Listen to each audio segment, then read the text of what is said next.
நான் வந்து ஒரு மதர். நான் என் குழந்தைங்கிட்ட வந்து முடிஞ்ச அளவுக்கு அமைதியாக சத்தம் போடாமல் மெல்ல பேசி தான் நான் வந்து பேரண்ட் பண்ணிகிட்ருக்கேன்.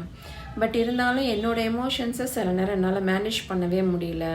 எனக்கு ரொம்ப கஷ்டமாக இருக்குது. அப்புறம் கத்திட்டு அதுக்கப்புறம் ஐயோ கத்திட்டோமே நிறைய கில்ட்டியாக ஃபீல் பண்ணுறேன். இதில் வந்து என்னை சுற்றி இருக்கிறவங்க வேறு என்னோடய பேரண்டிங்கை வந்து ஏதாவது சொல்லிக்கிட்டே இருக்காங்க. எனக்கு அது ரொம்ப கஷ்டமாகவும் இருக்குது, ரொம்ப கோவம் வருது. எனக்கு என்னோடய எமோஷன்ஸை வந்து எப்படி ஹேண்டில் பண்ணுறதுன்னு தெரியல.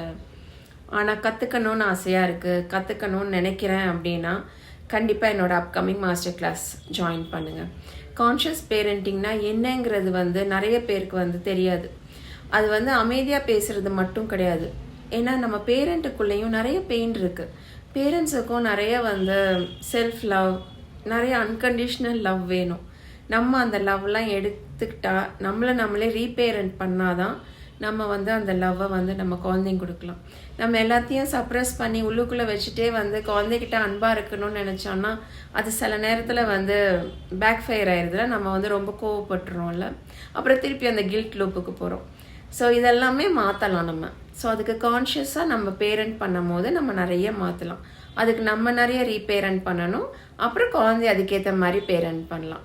அது எல்லாமே உங்களோட கொஷின்ஸ், டவுட்ஸ் எல்லாமே எடுத்துகிட்டு வாங்க. நான் உங்களுக்கு எல்லாமே கிளியராக எக்ஸ்பிளைன் பண்ணுறேன். தேங்க்யூ.